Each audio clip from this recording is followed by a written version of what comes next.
মৃত্যুর ফেরেশতা মালাকুল মউত, যার দায়িত্ব হচ্ছে মানুষের রূহ কবজ করা। আল্লাহ তাআলা যার মৃত্যু যেখানে সাব্যস্ত করেছেন সেখানেই হবে, এটাই আল্লাহর বিধান।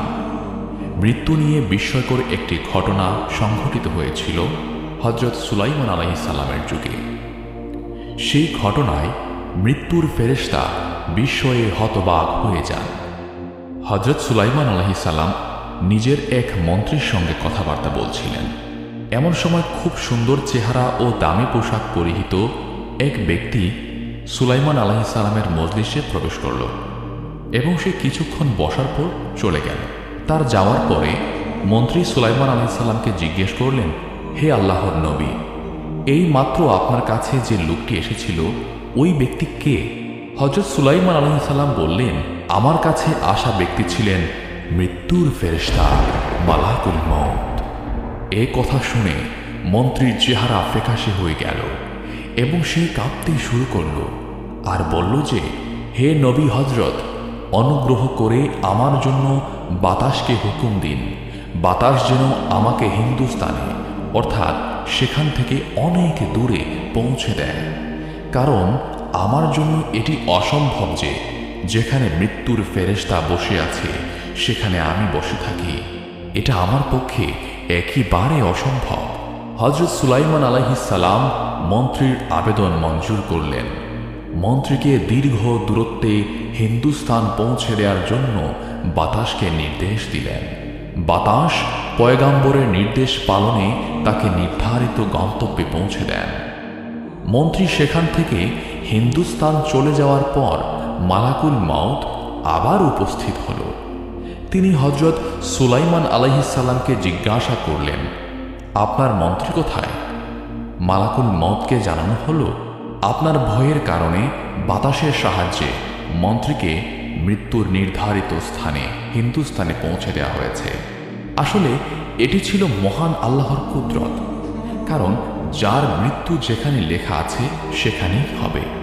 কিছুক্ষণ আগে যখন আপনার মজলিসে এসে ওই মন্ত্রীকে দেখলাম তখন আমি আশ্চর্য হয়েছিলাম, কারণ আল্লাহ তাআলা আমাকে হিন্দুস্তান গিয়ে ওই ব্যক্তির রূহ কবজ করার নির্দেশ দিয়েছিলেন, অথচ আপনার এখানে এসে দেখি সে কিনা আপনার মজলিসে বসা। সবচেয়ে বড় বিস্ময়ের ব্যাপার হলো হিন্দুস্তান এখান থেকে 1000 মাইল দূরে অবস্থিত, যেখানে সহজে যাওয়া সম্ভব নয়, অথচ আল্লাহর জন্য তা কতই না সহজ। আল্লাহ যা চান তা করতে সক্ষম। তিনি সব সময় সব কিছুর উপর ক্ষমতাবান। সুবহানাল্লাহ। আল্লাহর কুদরত কত মহান, তার কুদরতের প্রতি বিশ্বাস রাখা ঈমানের অপরিহার্য দাবি। কোরআনের এই আয়াত মুমিন মুসলমানের জন্য সতর্কতা অবলম্বন ও তার কুদরতের প্রতি বিশ্বাস স্থাপনের অনুপ্রেরণা লাভের অন্যতম মাধ্যম। তা হল, তোমরা যেখানেই থাকো না কেন মৃত্যু কিন্তু তোমাকে পাকড়াও করবেই।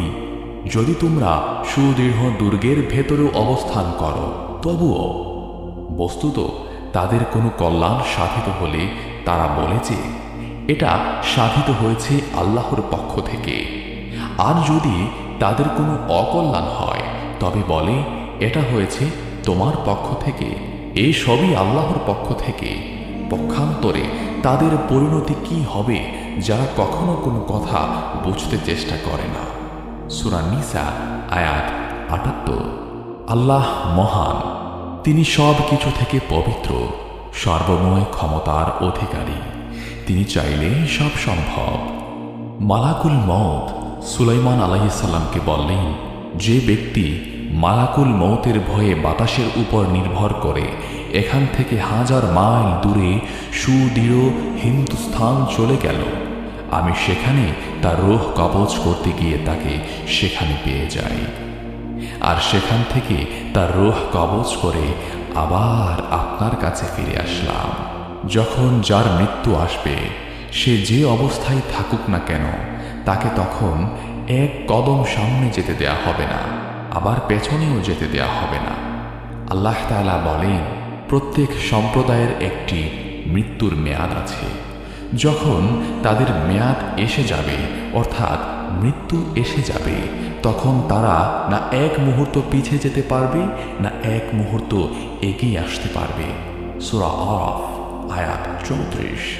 সুতরাং মুমিন মুসলমানের উচিত মৃত্যুর আগেই নিজেদেরকে খাঁটি তওবা করার পাশাপাশি মৃত্যুর জন্য প্রস্তুতি গ্রহণ করা।